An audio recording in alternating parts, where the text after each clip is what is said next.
Hey everybody, Zee Garcia here, and today we are going to be drafting tiles and using those to build our garden in Miyabi.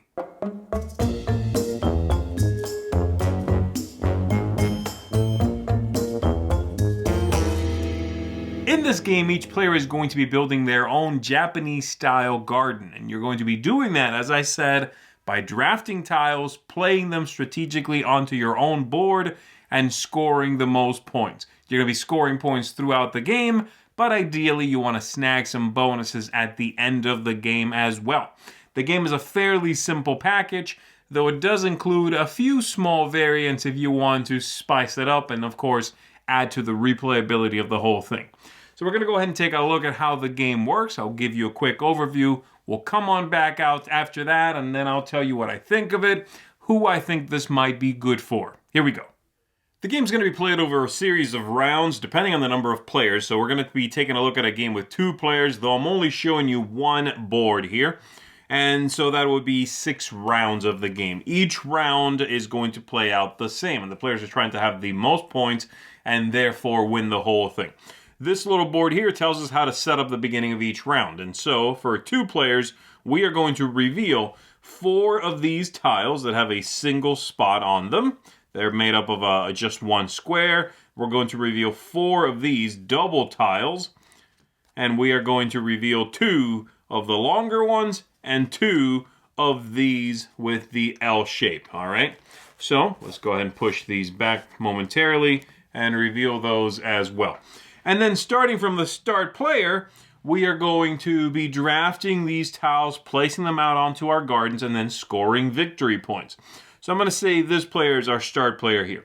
I can take any one of these, and I'm going to place it. I have to make sure that the symbol is placed on the matching line. So for example, I could put this here because these shrubs are on that line, but I could not put it, there because this is for the little shrines. So I could put it anywhere I want to. I have to make sure that the lantern above it also has not yet been scored this round. And then I will move the lantern into place, and I am going to score victory points for that. I'm going to get 1 point for every feature, and there's always 1, 2, or 3, depending on the image, but also the size of the tile. So it'll always be 1 for the tiles that take up a single square, 2 for 2s, 3 for the 3s. So I'm going to score 3 victory points times the height that the piece is played at, because you can stack pieces on top of other pieces. So right now this is on the first floor, of course, so that is 3 times 1, just 3 points, and I'll score that. And then the next player will go. And again, they play on their own board here, and they have their own set of lanterns at the top, in blue in this case. So they'll take one, let's say they take that, and they score, they'll get 3 points for that as well, because it's the first level. And then it comes back to me. So I might, if I wanted to, I could just, do whatever I want here. I could do this. That's on the right line. This lantern hasn't been scored. I could do that and get 2 points. I could also, though, do something like this. I could play this here on top of that other tile, score with this lantern because it's in the right location, and that's 2 features on the second level for 4 victory points. 1, 2, 3, 4. I have, of course, covered this one by doing so, which might hurt me later on, because at the end of the whole game, we're going to score some bonus points for whoever has the most of each feature showing in the corresponding line. First place would get, for example, for these 15 points, and then second place gets 7. Whereas the stones way down here, first place gets 6. Second place gets 3. So they are more important at the top. They're likely to give you more bonus points if you score them. And so this continues. My opponent takes that. It comes back to me. I might play this one here. I do that. I get my 3 victory points, of course. My opponent will take one. It comes back to me. I would love to play here to be able to score these 2 fish on the second level, but this lantern has already been locked into place. So I cannot do that. So instead I might put it, let's say there. And I'll score my 2 victory points for that. My opponent takes one, comes back to me. I don't know. I'll take this one. Score a couple of points for that. My opponent takes one. then I have to make sure I place here. Now you could pass, and sometimes you will be forced to pass, but ideally you don't want to. And so this would go there. I'm going to score my 1 victory point for that. And then the round is over. We advance this to the second round. We reveal the same number of tiles again. Anything left over because players passed is gone. And we do it again, with obviously each round compounding the possibilities that you can take, that you can play at. The height starts to grow, of course, and then the shapes really start to matter. Right? So I might be able to, if I have a fish 3 here, this would be a really great placement. I'm covering nothing by doing this, and I'm scoring quite a few points. You obviously reset all the lanterns between every round. So I would do that, and that's 3 of the fish at the second level for 6 victory points. So very good there. So that's basically it. Once the game is over, like I said, you get the bonuses, but also if you ever make it to the 5th level on any one of the features, you're going to get a bonus, assuming it is still there. So you are going to get, these are actually reversed. There we go. Let's put them so that they match this breakdown. Let's say I make it to the 5th level in the stones, right at the bottom there. If this is still here, I am going to get it, and I'm going to get 5 bonus points for that on top of whatever that placement would have scored for me. And I'm going to keep that. Once the game is over, like I said, we figure out the winner. So here in this line, for example, I have 1, 2, 3, 4, 5, 6, 7, 8, 9, 10 of those. That's the most. Another 9 victory points.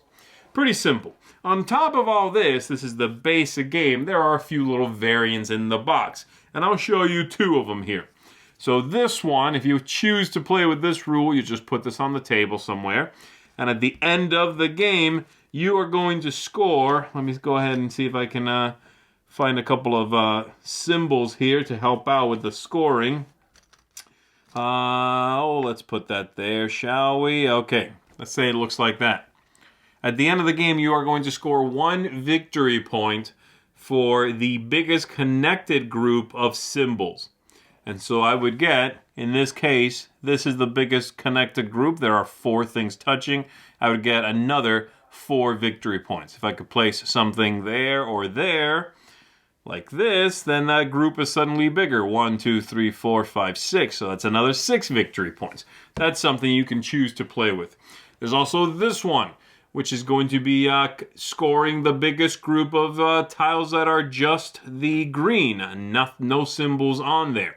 That one's 2 points per, because it's a little trickier, and of course you're making nothing from having empty tiles like that, so this rewards you a little bit more. Again, the board actually would be filled by then, just about, and you're going to score the biggest sort of negative space, if you would, on the board. And like I said, there are a few little variants. I just want to give you a little sample of the kinds of things you are going to see.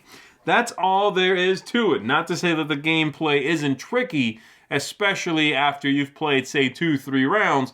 Then it starts to get real interesting, deciding where you want to play or even where you can play and how to set yourself up for the ability to play. So let's go back up top. Let me tell you a little bit more about my thoughts on this one. All right, so that's the game. Let's go ahead and chat about this. Overall, I do like it. I think it's a lovingly produced game. It's a very pleasant game. It is also one that isn't particularly exciting. And that's honestly, at the end of the day, my biggest negative. The game just does not have a lot of highs and lows. Every game of it, every turn of it is pleasant. And it is enjoyable. Not to say it is boring. I don't think it is. But it will not be for everybody. So let's go ahead and dig into this. I'll start with the things I was less impressed with. So thematic ties and setting. The setting is very nice. It's just the gameplay feels very abstracted. The thematic ties to what's happening in the game don't really make any sense. There's no denying this is basically an abstract game with a theme on top of it. And while that setting is very serene, it's wonderful, the gameplay mirrors that, but the game mechanisms do not.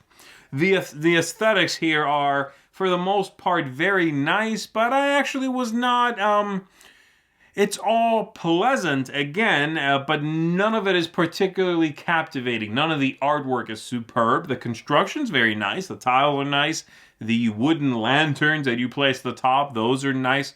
Scoreboard is okay. The scores are so high that they had to go with this format where one token tracks up to 50 points worth and a secondary token across the bottom jumps up every 50 points, right? You could end up with 250 points in the game. So they needed to do it that way. But overall, it's all, solidly made, except for the player boards are paper, thick paper, right? But for some reason, I'm not sure why they decided not to make that out of cardboard as well. The rest of it is all cardboard or wooden bits.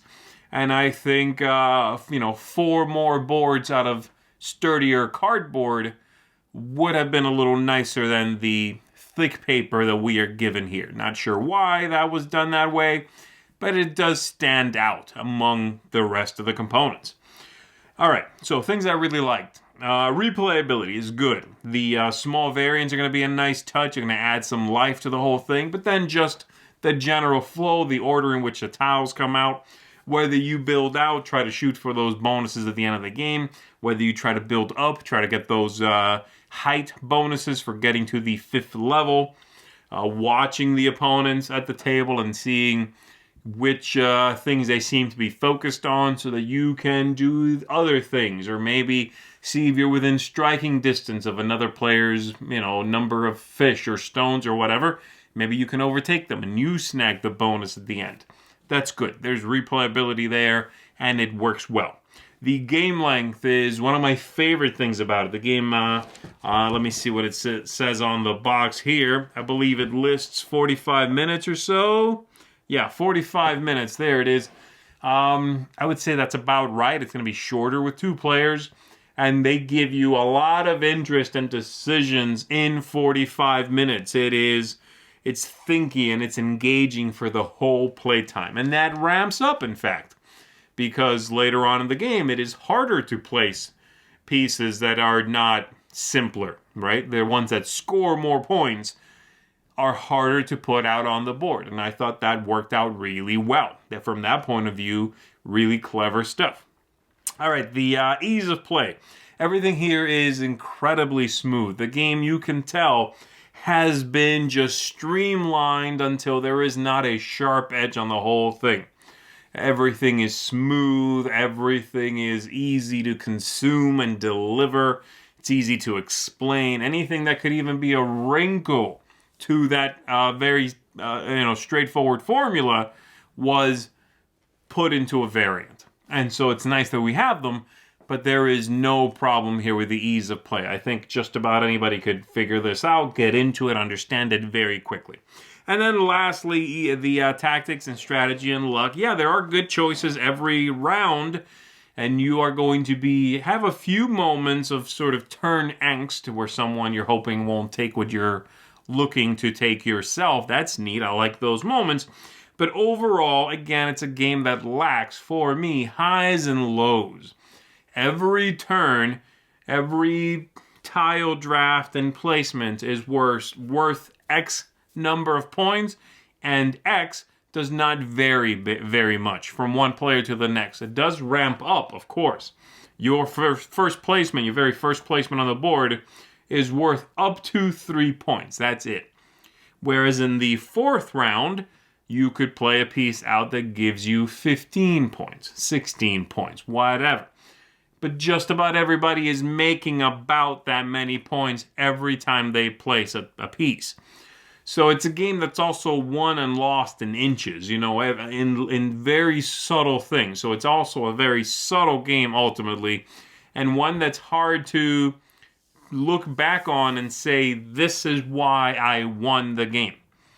Is that good? Is that bad? That really depends on you, and that's kind of what I was talking about earlier in my overview here in the introduction, which is this game is good for those of you who are looking for a game that, while it might give you a couple of moments of tension, is largely not about that. It is about a very easily digestible, pleasant game that presents you fairly straightforward little puzzles from moment to moment, and you are not concerned about that quote-unquote one big turn, where you have lined several things up and you make your move, you have a splashy, exciting turn. You're not really going to get that in this game. There are not a lot of moments that are going to be splashy and exciting and everyone goes, ooh, that was smooth. You pulled that off. Very well done. You know, that's not going to be here. That's not to say that's bad. It's just you need to know if you enjoy that kind of experience. I liked it, but it is also not a game that I ultimately find exciting. It's not a game I get excited to play, but I have a great, pleasant time when I am playing it. So let's go ahead and get to the bottom line here, shall we? An approachable game that presents a completely pleasant experience, but one that is devoid of moments of elation. And so this is going to get a very strong 7 out of 10 from me. That is a game I recommend, a game that I certainly would say you're not going to go wrong if you get it and enjoy it, but be a little bit informed about the kind of experience you are going to get from it. Having said all that, again, 7 out of 10, so that means a seal of approval. Miyabi here is a very nice game, and one that I think, like I said, you are going to enjoy with friends and family, and just about anybody can play it. So there it is, everybody. My name is Zee Garcia. Thanks for watching this. I'll see you on the next one. Thanks so much for watching another Dice Tower video. If you enjoy our videos, subscribe to the channel for more fun, comprehensive board game coverage. Also, consider joining us at one of our events. Come to Dice Tower Retreat, a small, intimate gathering where gaming is king. Join us for Dice Tower Cruise, the largest board game cruise. Attend Dice Tower West in Las Vegas for gaming fun on the West Coast, or Dice Tower East in Orlando in sunny Florida. Dice Tower Conventions, the friendliest gaming conventions on Earth. I'm Eric Summerer, and you've been watching The Dice Tower.